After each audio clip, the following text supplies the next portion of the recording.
Hello, this is Catherine from Accelerated Reader. Today, I will continue to read The Butterfly Bee Lady and the Bee, written by Ig Oliver.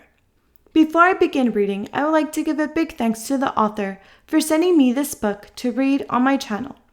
In the description below, I have included links where you may find and purchase this book.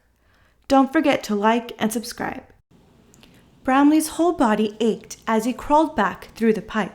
He was very tired and weak from carrying the children all night, but the thought of leaving Bee behind made him fight his pain. Eventually, he came to the tree. The sun had just started to appear through the valley like a small diamond peeping through the gap between the hills. Growing bigger and bigger, its yellow golden light bringing everything to life. Unexpectedly, he heard a strange noise of what sounded like wings beating very fast from above. He looked up and saw circling the tree the dark silhouette of a dragonfly. Bramley quickly took cover under a big green leaf and watched as the dragonfly swooped down and landed on a nearby branch. Its body rippled with greens and blacks. It was breathing heavenly, and its green eyes with red pupils flicked and skimmed side to side as his head moved in the direction of any small noise. Suddenly, it raised off the tree branch, its long legs dangling with its spiny claws, and headed in the direction of the hole. It hovered around, dodging the leaves. Bramley had to act quickly. He noticed an old dead twig next to him. He grabbed it and pulled it hard. It bent. Bramley pulled harder. "Break!" he muttered.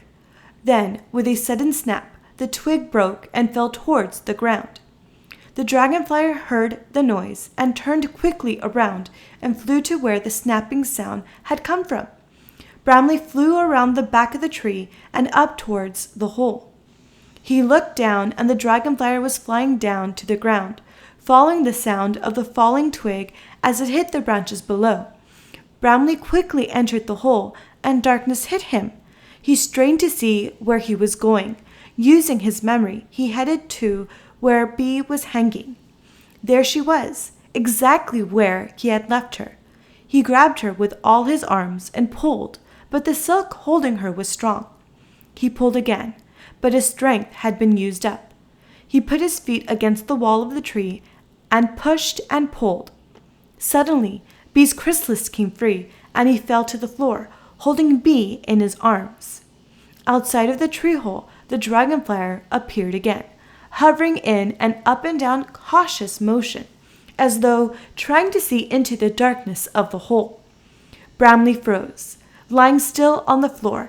He didn't dare breathe. The dragonfly disappeared and moved from the entrance. Bramley got up and went to the hole, still holding Bee in his arms. He watched the dragonfly slowly fly around to the back of the tree. Bramley took the chance and got out of the hole and clung to the underside of the thick branch, just below the hole. As Dragonfly returned and settled on the branch Bramley was holding onto, suddenly 2 more dragonflies appeared from above and settled on the same branch. Bramley could hear them whispering to each other in dragon tongue. He could also feel his arms getting weaker and weaker. Then together, all 3 dragonflies flew into the hole. He could hear their voices resonating through the hole in the wood and the sound of things being broken. Just at that moment, Bramley's arms failed him and he fell. He fell onto the branch below, and pain shot through his body. And as it did, he dropped Bee, and she tumbled towards the ground below. Immediately, Bramley flew after her, trying to catch her. The ground sped towards them as they descended. Bramley beat his wings as hard as he could. He got closer and closer. The pain in his wings was unbearable. The ground came towards them, faster and faster. Bramley reached out at a strand of sticky silk, trailing from Bee's chrysalis. As they fell, he beat his wings harder. He felt. The silk touched his fingers, and he grabbed it. "Got you," he gasped. The ground was still approaching fast. He pulled back and upwards with all his strength, his body shuddering. He felt the grass whip against his body as he pulled out of the dive, barely missing the ground. He landed on the roots of the tree with Bee in his arms and looked back up at the tree. The dragonflies were still inside the tree hole. Bramley took off again, breathing heavily, his whole body in pain, and headed to the safety of the house. He gently pulled Bee through the pipe to safety, struggling to fly up to the wooden beam in the roof to hang her with her siblings in the thatch. He tied a knot carefully with his silk. His arms weak and heavy, his energy all used up. As he did, he breathed out faintly and fell backwards. His arms stretched out as if to grab and hold Bee in his arms. His eyes faded and closed slowly. He fell into the darkness below. In the forest across the valley from the old tree, a figure stood looking on. "They had gone, my queen," said the voice. "We searched everywhere." "Keep looking. Find them," came the reply. "Are they in place?" "Yes, they are all in place." "We're ready. We just await your signal, my lord Redwing." "Is the bee inside, my lord?" "I don't know," replied Redwing, "but all bees run to their queen. If he is, bring him to me alive. If he's not there, then find out where he's hidden. Go straight for the king and queen. They're old and weak. Find out, then destroy the hive. Leave nothing alive. They mustn't hear a thing, so strike before sunrise. Don't give them a chance to organize and communicate. They'll still be sleeping in their cozy little home. Now go, prepare, strike before dawn." "Yes, Lord Redwing." "Yours Majesty, yours Majesty." "We're under attack from dragonfliers," came the startled voice of the guard bee as he flew into the queen and king's chamber. "They've broken into the main hall and are destroying everything." The queen stood silent for a moment, standing next to the old king, and then turned calmly towards the guard. "Send out the signal to the hornets, and then get everyone out to the forest. Make a path to lead the dragonfliers to me." "But your Majesty," the guard bee said in a disputous manner. "Go quickly," said the queen in a stern but hurried voice. The guard looked at them both, realizing they were not leaving. Again he disputed. "I'm your royal guard. I cannot leave you here unprotected." The queen moved towards him and pushed an envelope into his hand. "Take this to my daughter. It's very important. Do not let anyone take it from you. Now go. That's an order." The queen and king stood together in the empty room. The king turned to the queen and smiled. "You're the most precious light in my life." The door swung open and several dragonfliers burst into the room. Redwing looked on, watching the swarm of bees rising above the hive, fleeing towards the trees as his dragonfliers attacked them. Then suddenly he heard a deep, droning sound. Swiftly, the shadows of unwelcome assailants appeared overhead. They instantly began to fall upon the dragonfliers. Redwing stood back under the cover of a branch. He hissed, "Hornets!" "You failed me!" screamed Sindina, turning towards Redwing, who backed away slowly, lowering his head in humiliation.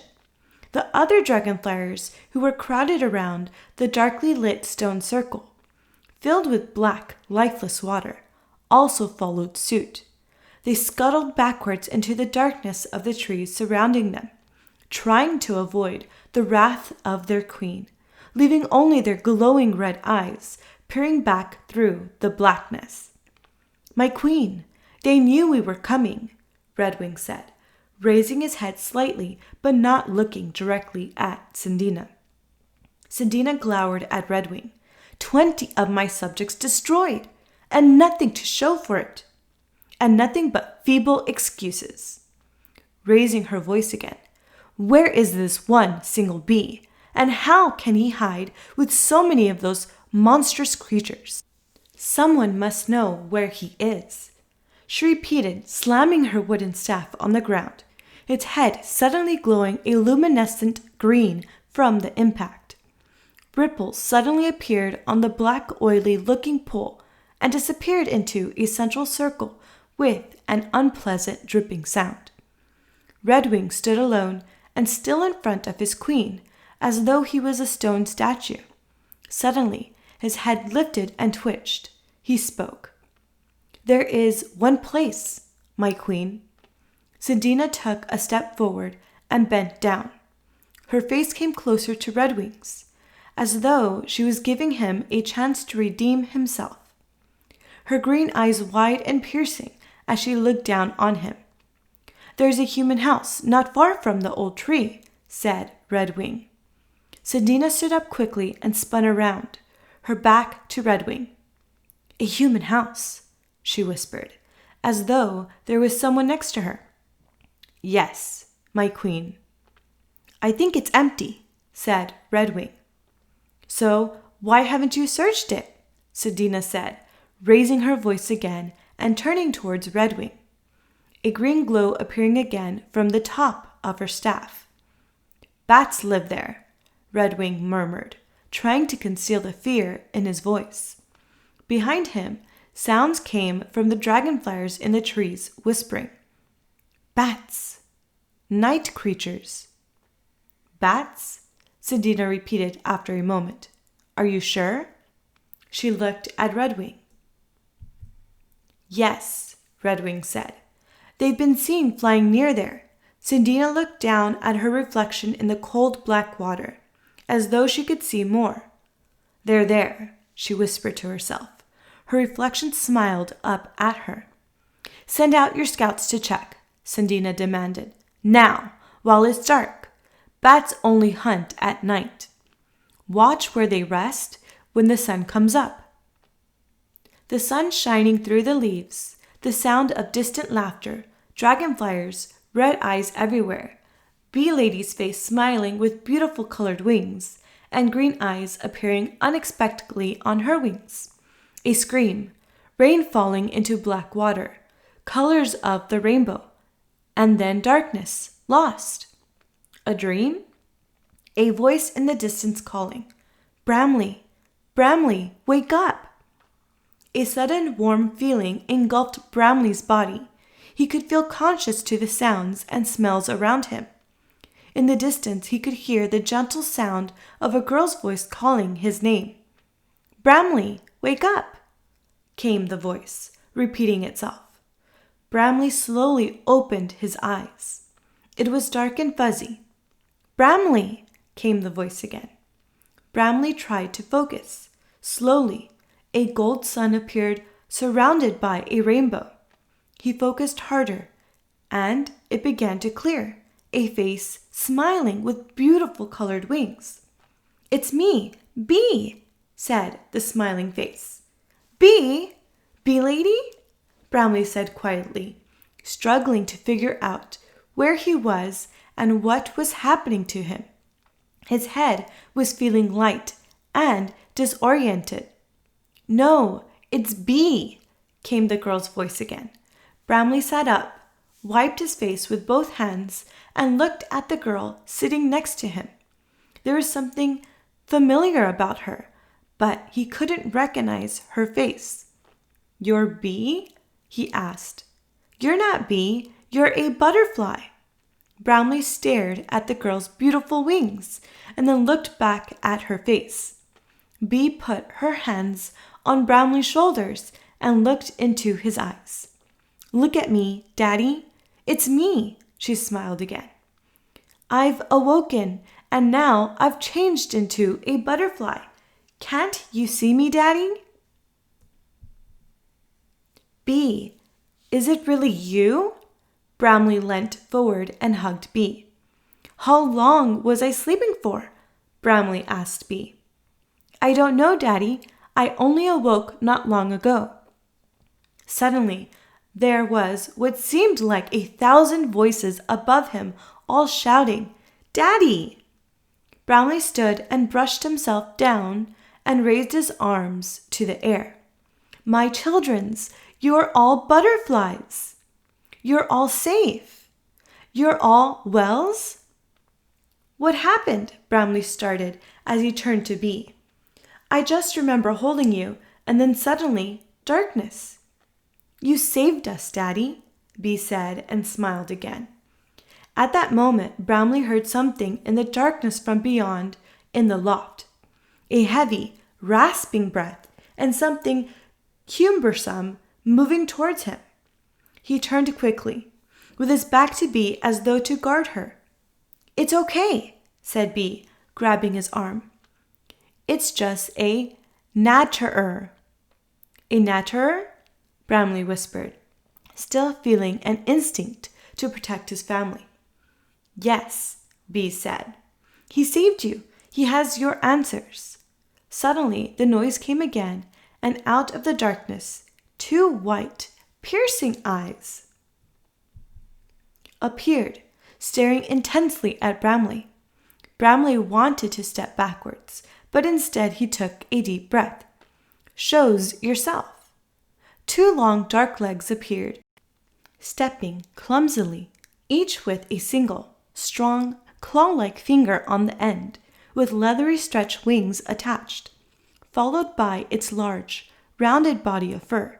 Its face slowly emerged out of the dark shadows, with large ears and a snout. It had a kind face, even though its fangs protruded from its mouth, not exactly how Bramley had imagined. Its huge body seemed uncomfortable, resting on the floor. It looked down on Bramley and sniffed into the air. "You're awake then," it said. Bramley stood silent next to Bee. He'd never seen a creature like this before. He realized after a moment that he was staring, and not to be rude, he introduced himself. "Hello, my name is Bramley. I'm a bees." The natterer's bat moved a little closer, stomping the floor clumsily with one leg. Bramley continued, "I believe you have some answers for me."